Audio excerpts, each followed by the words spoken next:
Hey, while you're cleaning the hearth so any drop-in visitors don't get covered in ash, why don't you mosey on over to bigpicturescience.org and hit the Donate to the Show button. We'll be sure to toast you in honor of your kindness, your allegiance, and your support. Happy holidays.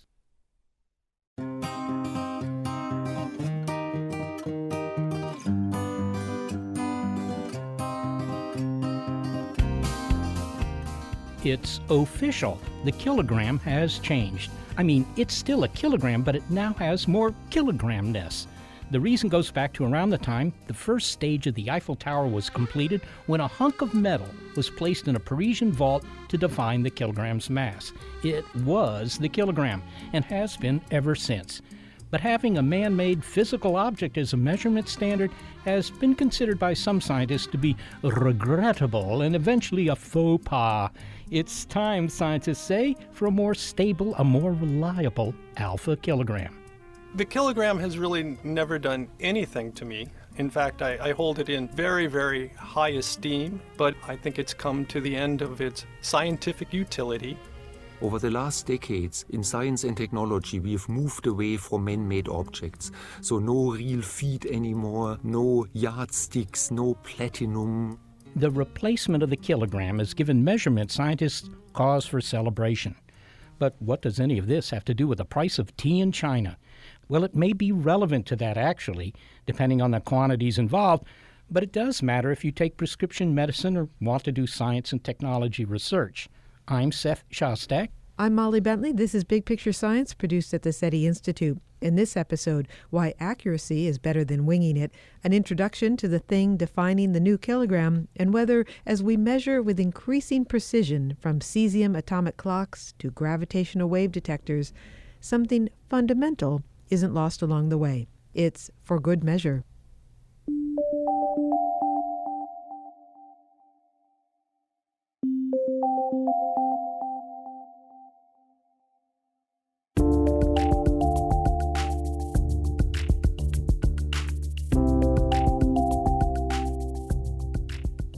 Prufrock said that his life was measured out in coffee spoons, but for the rest of us, weight, temperature, and time are the real measures of our lives. And we rely on there being agreed-upon standards for some measurements, at the very least, to keep us from arguing all the time. A dash of salt is okay, and so is hand me a bunch of nails. But imagine a clerk trying to sell you fabric that is plenty for whatever you're making, or builders dumping an amount of gravel that is whatever Jerry's truck can hold. We all depend on the scientists who are committed to exactitude. My name is John Pratt. I'm a mechanical engineer at the National Institute of Standards and Technology, where I engage in a lot of fussy science, trying to come up with measures of objective reality.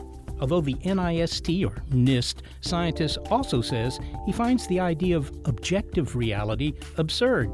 I oftentimes try to drag people into thinking about what it is we mean by measurement and what we mean by science. In my business of measurement science, it sort of begins with this presumption that there is a world out there independent of our thoughts. I call that objective reality.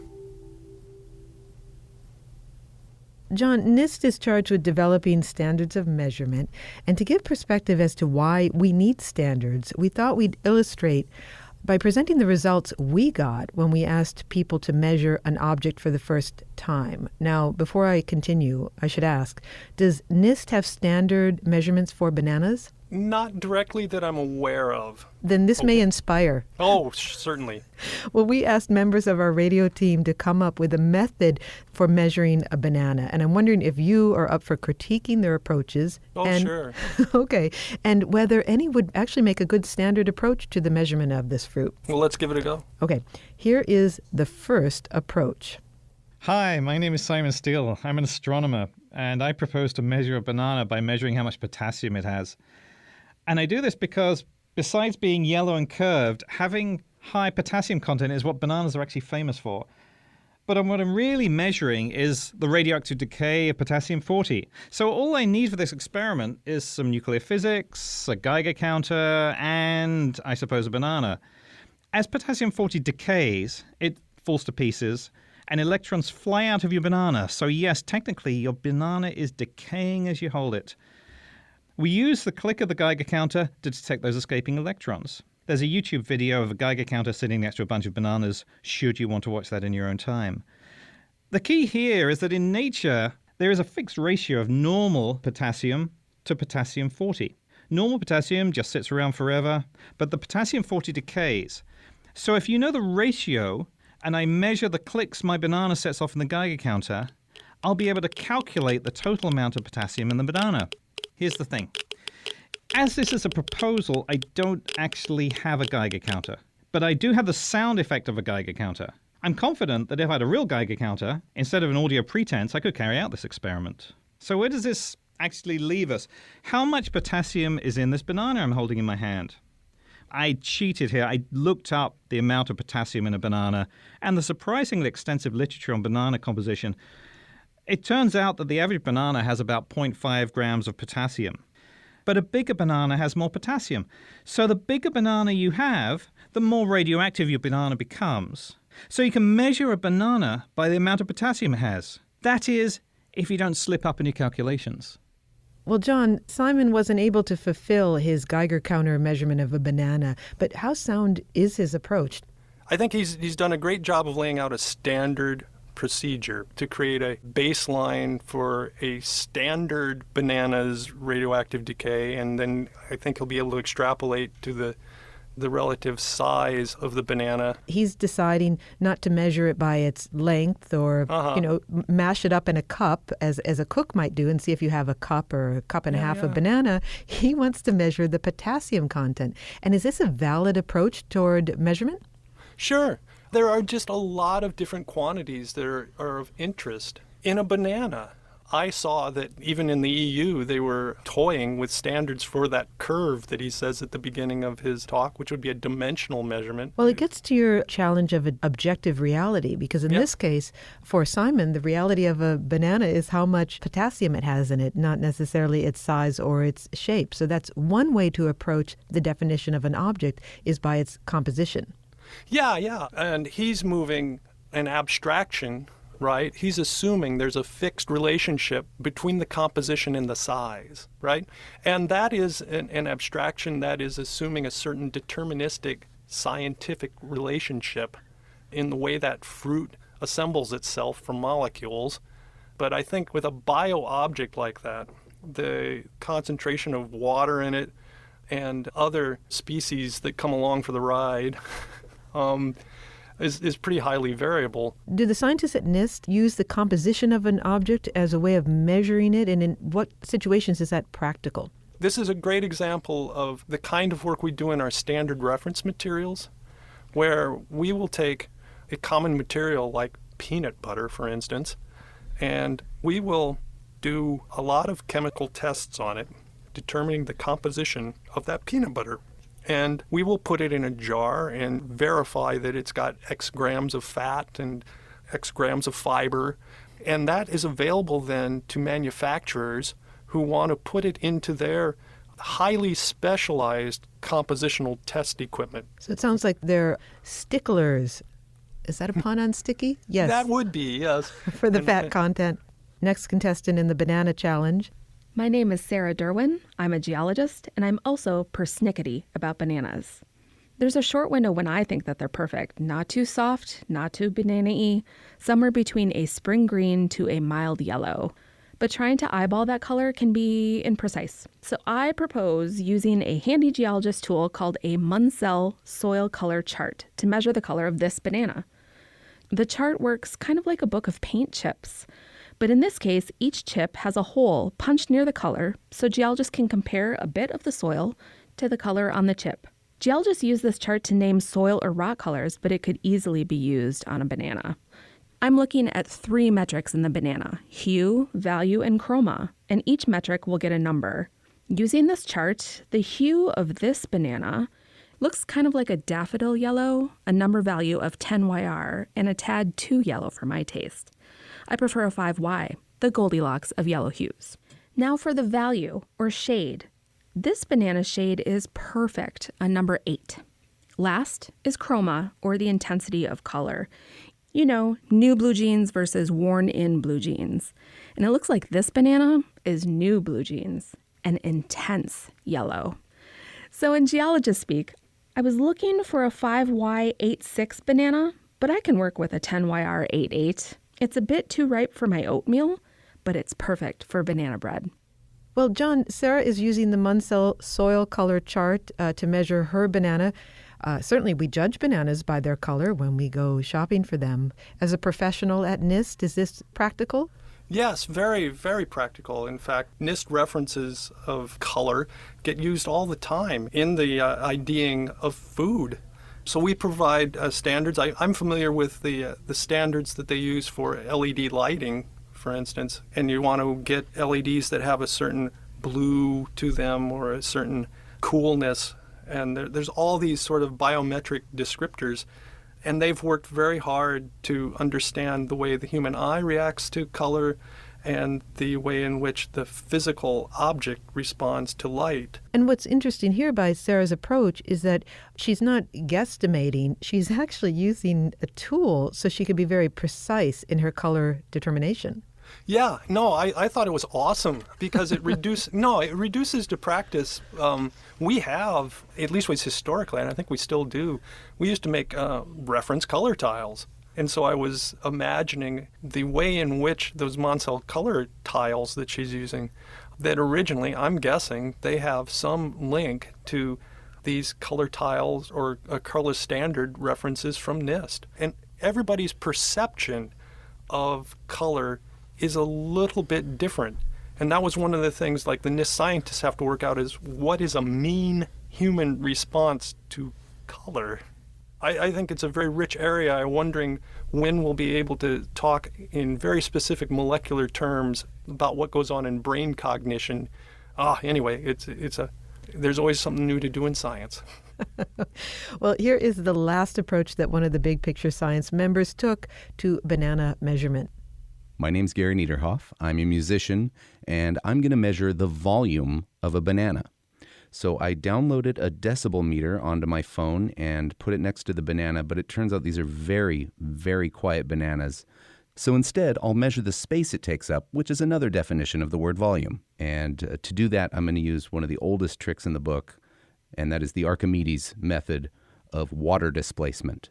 So what I have here is a graduated cylinder that is filled with water up to 750 milliliters. And what I'm going to do is just put the banana, submerge it entirely in the water, and see how high the water gets on that graduation.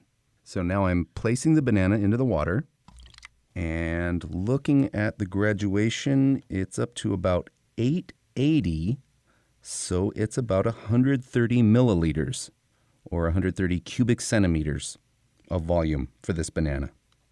And it's still very quiet. He's using Archimedes' displacement approach, in which you measure the amount of water that is displaced by an object. And that sounds closer to what Nist might be doing. I mean, after all, it's as old as the Greeks. Certainly, and it's still a good methodology. Everything old isn't necessarily out of practice. And yes, we use the same techniques for determining the volumes of various solids. Well, so then in summary of the banana challenge, there are many ways to measure a banana, and it sounds like, according to you, they all have their merits. Yes, and I would say one of the things that's particularly useful in measurement is to come up with two different ways of measuring the same thing, because that helps determine this truth about objective reality. And it strikes me, though, but out of the three approaches, perhaps Sarah's measurement of color and then Gary's measurement of water displacement will tell you pretty quickly whether or not that's a banana that is ripe enough or large enough or small enough for you to eat. And Simon's is a little bit more indirect. You'd have to know the relationship between the amount of potassium to the size of the banana before you determined whether or not you wanted to eat or buy that banana. I'd agree, and this is one of the things that's always a primary consideration in trying to develop standards is their suitability to the purpose. Well, let's move on and talk about, first of all, thank you for being a judge in the banana measuring contest. Oh, it was my pleasure. Now let's talk about what the National Institute of Standards and Technology does. And we want to get an overview of this, but I'm going to present you with one of the big picture questions. Doing a little research on this, I think it was John Quincy Adams that said that weights and measures may be ranked among the necessities of life to every individual of human society. Now, that is quite a claim on the importance of measurement in our lives. John, was he right? What would life be like without a shared set of measurements? Oh, yeah, this one's close to my heart. I will agree with John Quincy Adams, but I've sometimes said that I feel like to measure is human, that we sort of began as a species with our cognition sort of beginning with a sense of the passage of time, that we have these five senses and it sort of dominates how we perceive the universe, and that as we tried to communicate with each other, which I think is the essence of humanity, is sort of a shared experience, it became both desirable, convenient, just part of the fabric of our lives to have sort of a common way communicating about our sensory perception of the world. Well, I wonder if you could give us an overview of the sorts of things that you're charged with measuring there at Nist. The easiest place to begin is just with the physical measurements. I'm in the physical measurement lab, so that's a natural for me. And that goes tied directly to what we have agreed on as societies around the globe as being a set of agreed upon standards for measuring space, time, mass, electrical quantities, the power grid.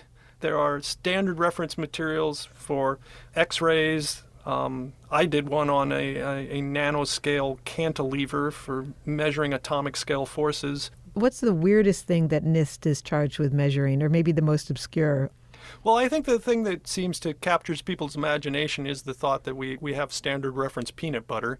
I was surprised to hear that we characterize things like UV degradation of plastics. It can get very specific. It can get really specific.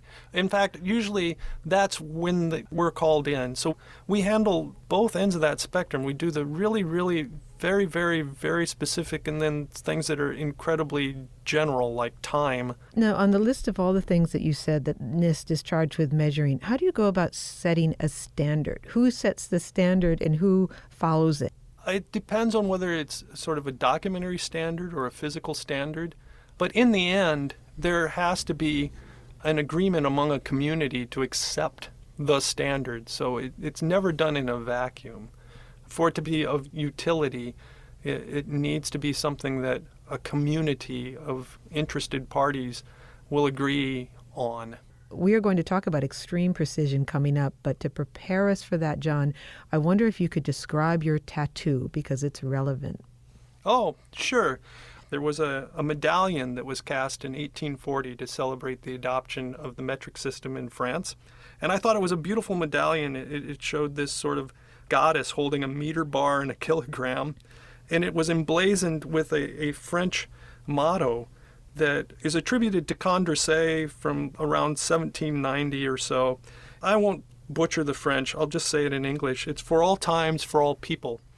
And I really like that sentiment with this idea of how measurement can be for all times and for all people if we did it right. It's probably about a 3-inch diameter tattoo here. The guy did just a beautiful job of drawing the goddess on here. And anyway, I really like it. But I hope you like it since it's permanent. It's off to France. We go next, at least in our minds.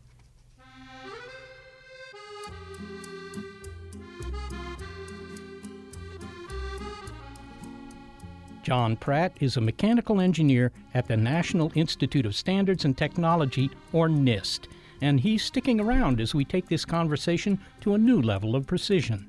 The reign of Le Grand K has come to an end.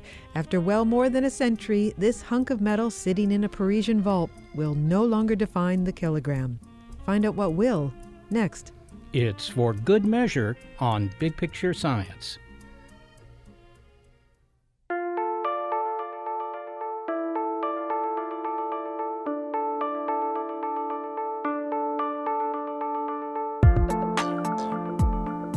In the world of measurement, change is afoot.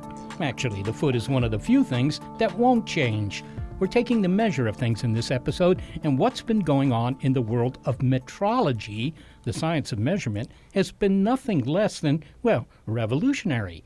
The latest development transforming our definition of mass as scientists consider new standards. 4 of the 7 base units of what's called the International System of Units, or SI, are getting new definitions: the ampere, the Kelvin, the mole, and the kilogram.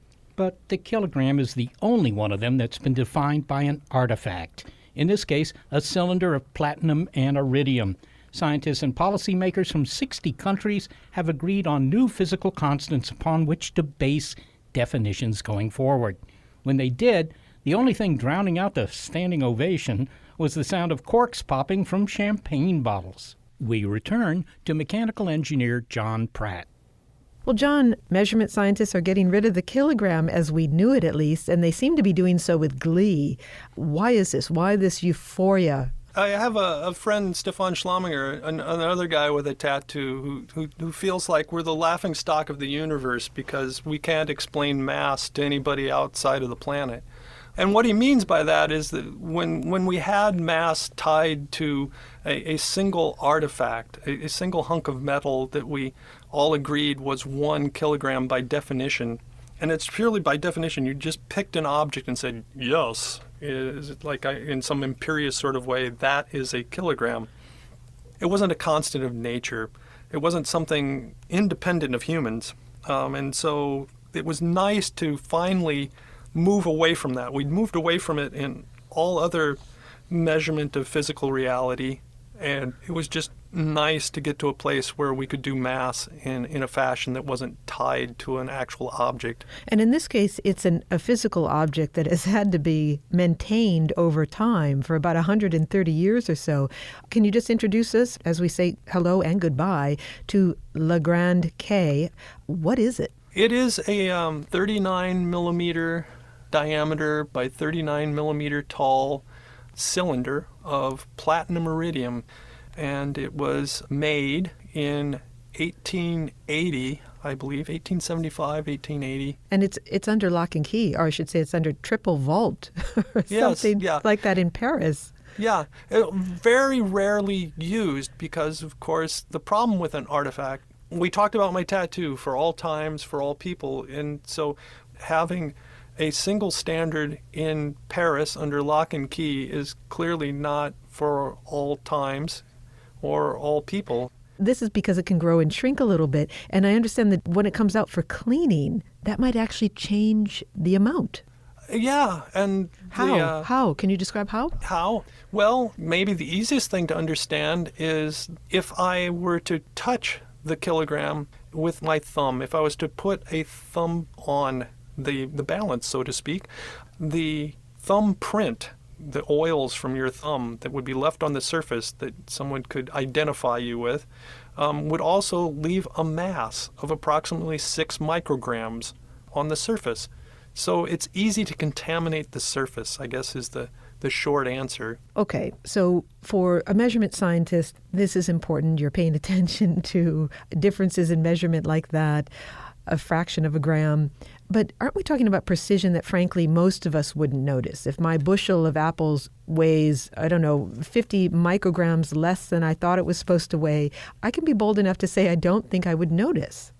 Yeah, and I think you would be absolutely correct that there's very few practical instances where this makes a difference in day-to-day commerce and in day-to-day life, where it had become something of a bit of an intellectual embarrassment, at least, if not an actual embarrassment, was in science, where every 40 years or so, when the kilogram would be brought out to be checked against its witnesses, kilograms that were made at the same time and were supposed to be exactly identical and were determined to be, in terms of mass, identical to the kilogram within the resolution of the balances of the day, which were incredible. I could go on and on about the beauty of the mechanics of balances and comparing like things to like things, but let's get to the point here, and that was that they were all the same, but you would let them go and then you would compare them after 40 years and you would see that they differed from each other.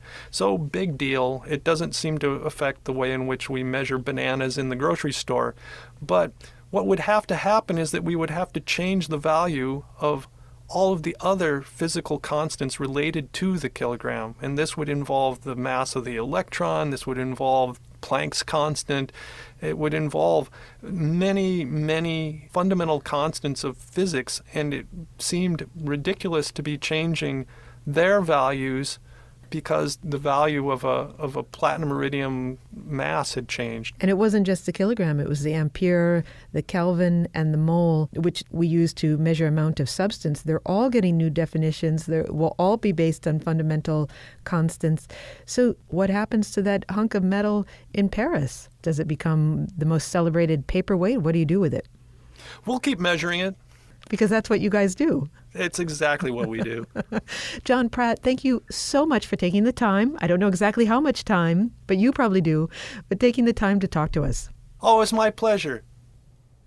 John Pratt is a mechanical engineer at the National Institute of Standards and Technology.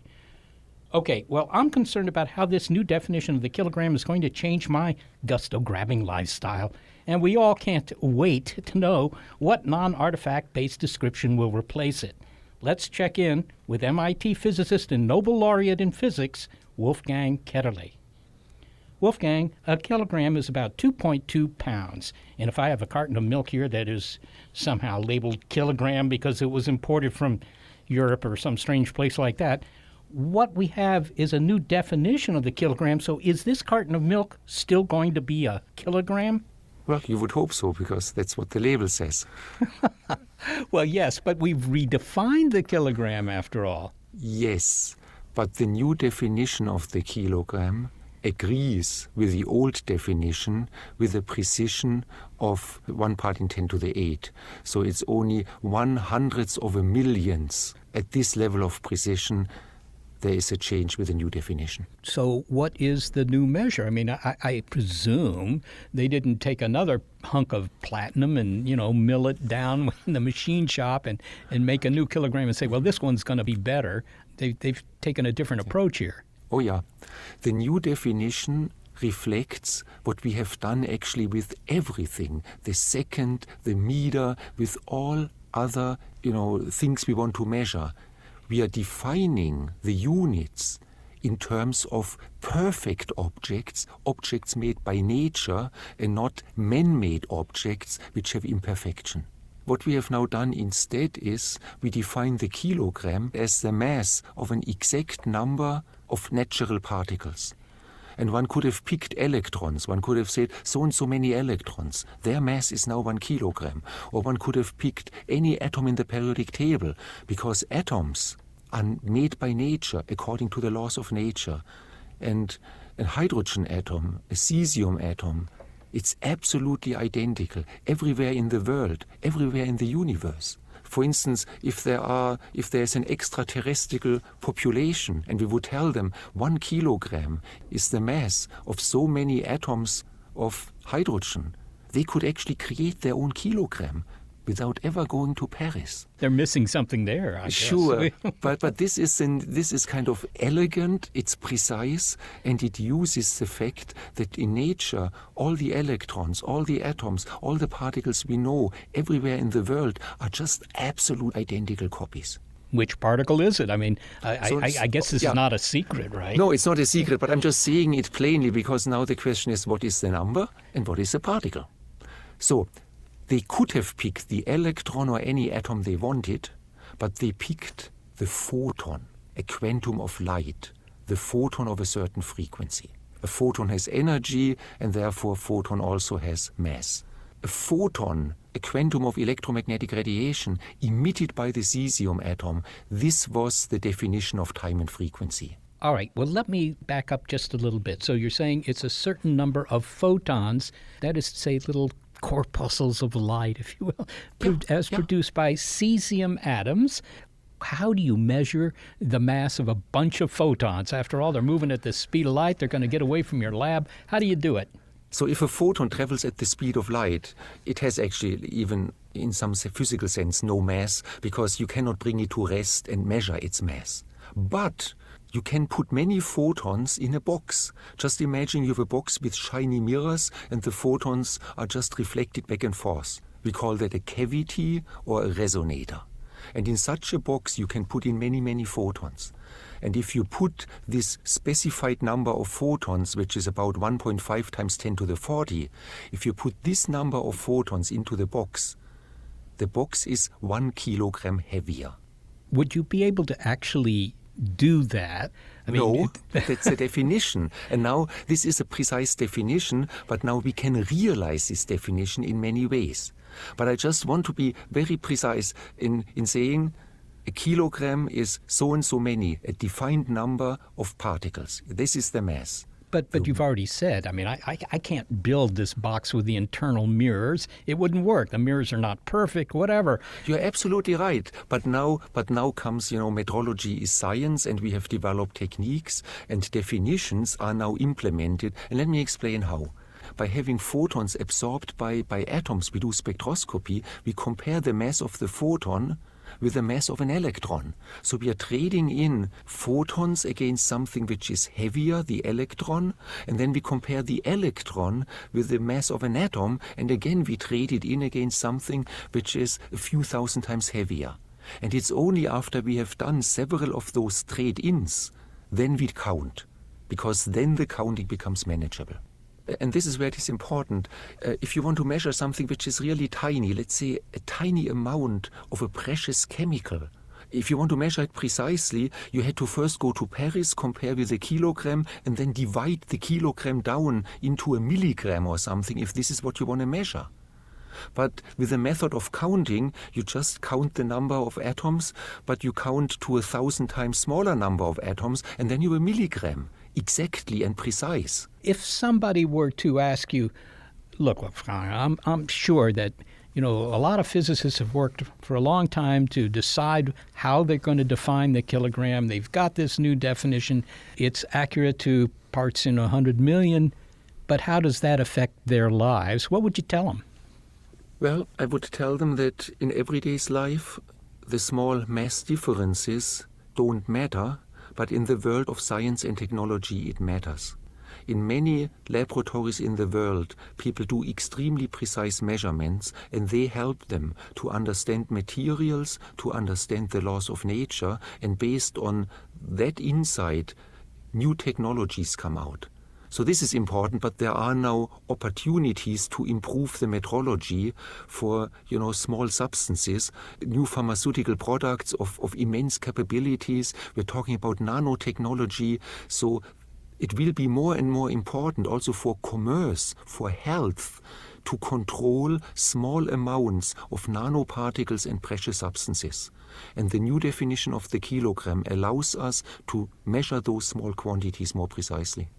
Well, Wolfgang Ketterle, thank you so very much for speaking with us. You're very welcome. MIT physicist and Nobel laureate in physics, Wolfgang Ketterle.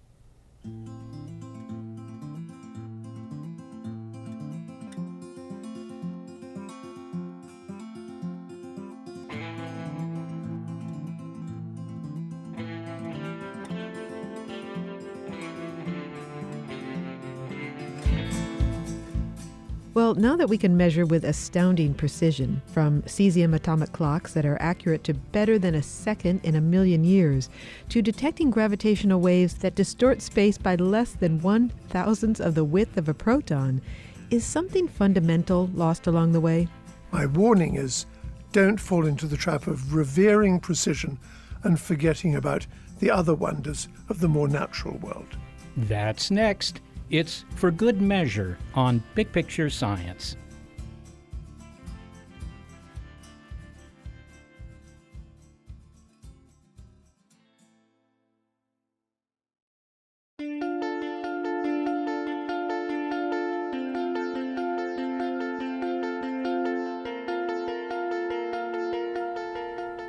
Our ability to achieve precision allows us to set measurement standards.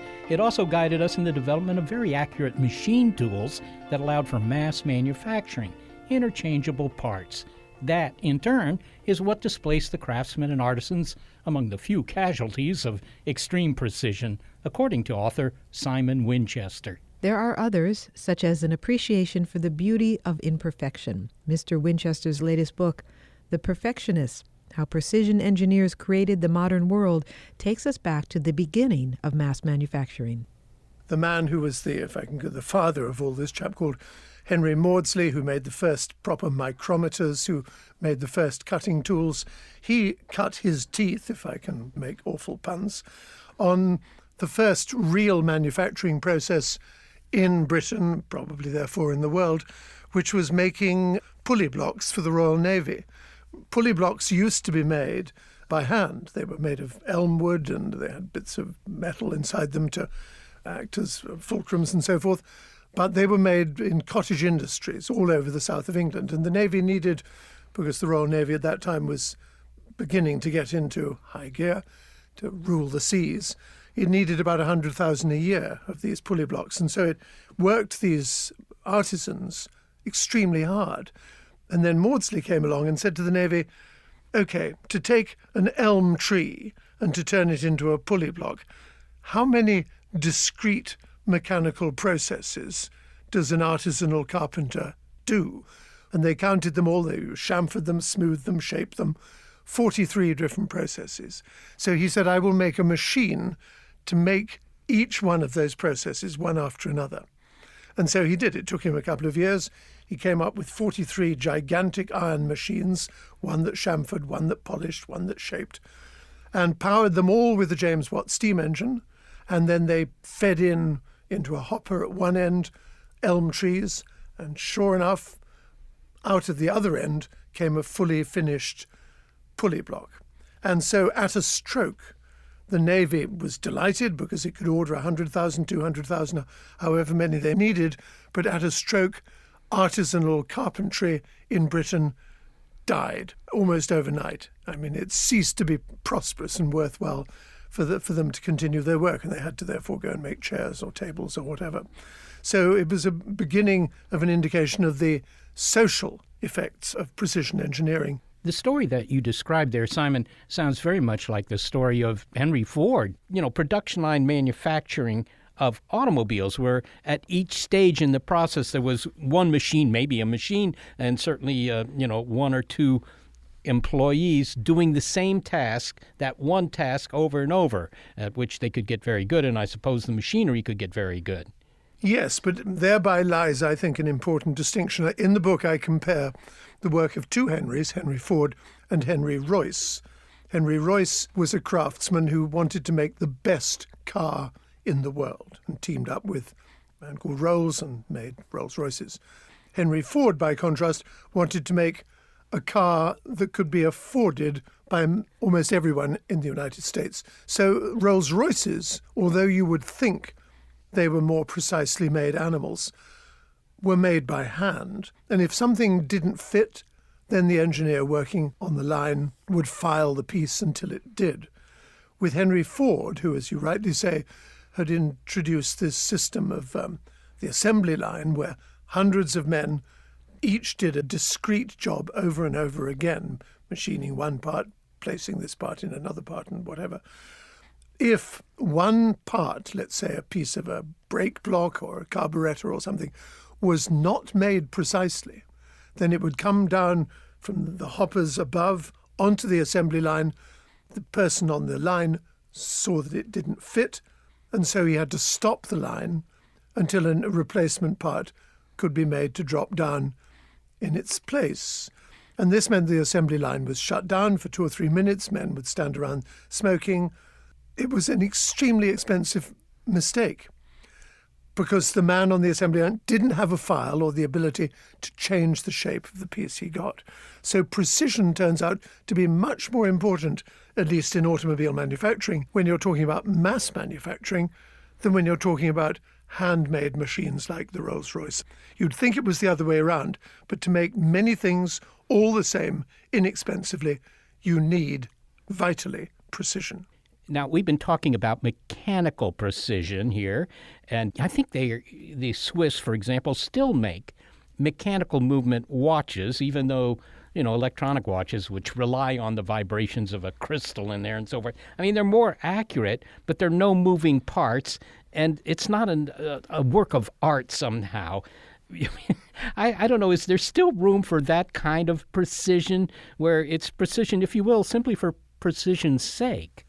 Well, I make a great play about this in the book because my wife is Japanese American, and the Japanese attitude to precision, I think, is very interesting insofar as, yes, it's a country known for Canon and Nikon and sort of icons of high precision, but also reveres the imprecise, the handmade, the piece of beautiful carpentry and that kind of thing. And this comes through very much in the watchmaking industry in Japan, because you have a company like Seiko. Seiko invented the quartz watch movement in the 1960s. So, as you say, the oscillation of a quartz crystal at an absolute and unvarying frequency, and so you can make clocks and watches that derive from that simple physical fact.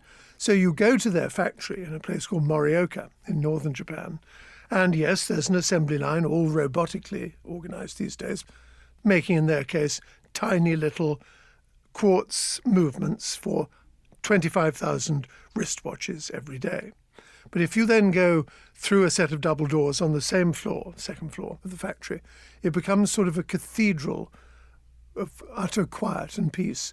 And there's a room, a clean room, in which there are about 20 men and women, each at a large desk with tweezers and magnifying glasses and tiny components. And they're assembling them all because they're making mechanical watches with mainsprings and hairsprings and jewels and things like that. And they produce about 100 a day. And the fact of the matter is that a quartz watch will keep time to about maybe a second a year. A mechanical watch made by Seiko will lose or gain 4 or 5 seconds a week. And so it's, in terms of its precision as a timekeeping instrument, hopelessly inaccurate. But the Japanese don't mind. They say they'd rather have something which is beautiful, which keeps time well enough, and which is an icon of the craftsman's abilities. So in Japan, and to a lesser extent over here, the two things coexist. Some countries have sold their soul totally to precision. Japan, I'm happy to say, has not. It's really interesting that as the precision increases, we may lose something, at least in certain instances, such as you've just mentioned. Are there any others where, being precise may look good in terms of the, specifications for something, but in fact you'd rather have something that was a little less precise? Well, the whole concept of, once again in Japan, wabi-sabi, which is the delight in nature, because of course there are no straight lines in nature. Enjoying, and I go back to wood. I mean, wood is a material that you cannot make precise. It buckles, it swells, it changes its shape, and of course, under a magnifying glass, it is extremely rough. You can only make precise things out of metal and glass and ceramic.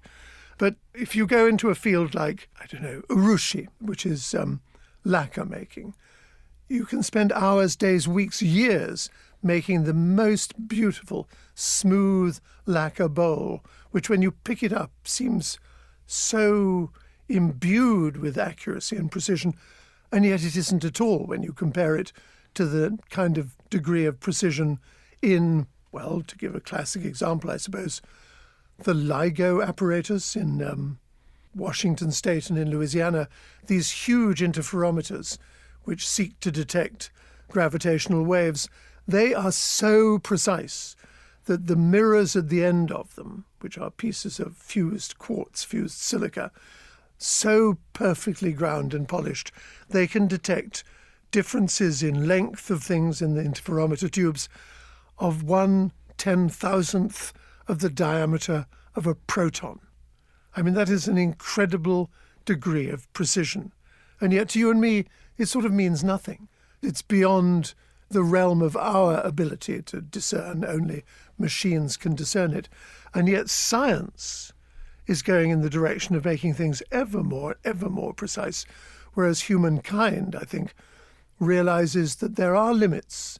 There are limits both to mechanical precision, there are limits in our ability to make things precisely, and there are possible limits to our ability to make ultra-precise things for electronics. I mean, they're packing more and more and more into each transistor.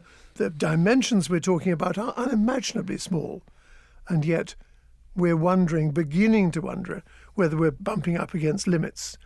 To me, as a human being, I think I would be far more entertained, amused, and delighted by a piece of beautiful lacquerware than I would be by any transistor, no matter how precise.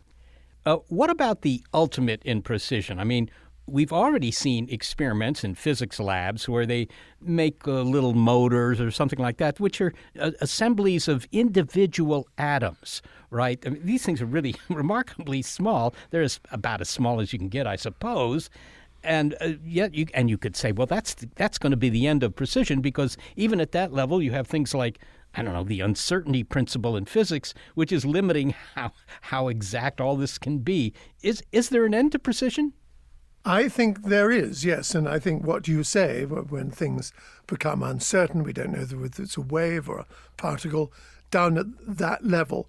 At the moment, from my perspective, there's certainly an end to mechanical precision, because we simply will not be able to make things so thin or so flat or strong enough at such incredibly small tolerances. We just don't have the ability to do it. And I think that's been demonstrated now in, for instance, our ability to cool the turbine blades of very, very powerful jet engines. We've sort of reached, at least given the materials that we use to make jet engines with, I think we are beginning to knock against the end of precision there, mechanical precision. Electronic precision, it's another matter, but of course it's relevant to what you've just said. And they'd say, well, perhaps, it'll no longer be silica-based, there'll be quantum computing and light computing. So I suspect the demand for ever faster, bigger capacity and so forth will drive that. But the kind of precision that we're working with now, mechanical on one hand, electronic on the other, the limits are being reached, I believe, at the moment. Well, finally, Simon, you raised the question whether this pursuit of exactitude has a downside, especially as the levels of precision become harder and harder to fathom. You even ask whether it's good for us to take precision too far. What do you mean by that? Well, I think we have come somewhat to fetishize it. If we're told that something is more precise this year than it was last year, we'll willingly shell out those dollars to buy it. And I think because of the kind of thing I've just been talking about, the delight in something that works adequately as well as you might ever need it to, but is mechanical and is made by a human being with, dare I say it, love and tenderness and so forth, and pride, I think there's a reason to revere that kind of thing. And I like going back to when I spent many years living in the East, where, yes, they revere titanium, no doubt about that, they do, but they also revere bamboo. And I think a society that shows equal reverence to the natural and to the manufactured world is a healthy society. So my warning is, don't fall into the trap of revering precision and forgetting about the other wonders of the more natural world. Simon Winchester, thanks so very much for speaking with us. Thank you. Simon Winchester is the author of The Perfectionists, How Precision Engineers Created the Modern World. So what we're hearing in this story is the onward march toward greater precision. They have a saying in Holland, meten is weten. That translates as measuring is knowing. And it's true. Precision didn't matter much to the ancients, but when the Royal Navy came along and needed a whole bunch of pulley blocks, or when the railroads came along and needed a whole bunch of standard bolts, well, suddenly precision mattered. We still have those needs today. I mean, if you look at a silicon chip, it's only a half inch on a side, but it may have hundreds of millions of transistors. You really need that precision. And even aside from technology, precision leads to new physics. At the beginning of the 20th century, there was a 20-second discrepancy in the orbit of Mercury. That led to relativity. The gravitational wave detector, we've talked about how that's all about precision. Can there be too much precision? Well, I suppose so. Physics says that anything smaller than a Planck length, that's 10 to the minus 35 meters if you care, well, at that point, space itself becomes imprecise.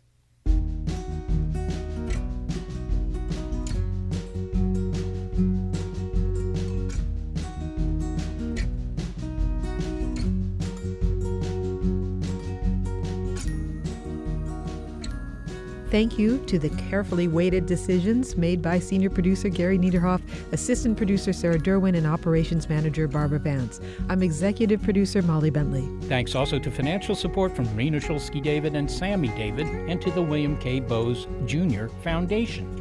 Big Picture Science is produced at the SETI Institute, a nonprofit education and research organization whose scientists study the origin and nature of life, including the possibility of life on moons. I'm the Institute's senior astronomer, Seth Shostak, and I am defined by a hunk of platinum somewhere in Liechtenstein. Also, a big thanks to our listeners. Your ears have been attuned to an episode of Big Picture Science that's called For Good Measure. If you'd like to hear more Big Picture Science, well, you'll find past episodes in our archive at bigpicturescience.org, and you'll find links to the guests there as well. You may be listening to our radio show, but did you know we're also a podcast? Subscribe to the BiPiSci podcast, and you'll never miss an episode. You'll find links on our website to the platforms that carry us.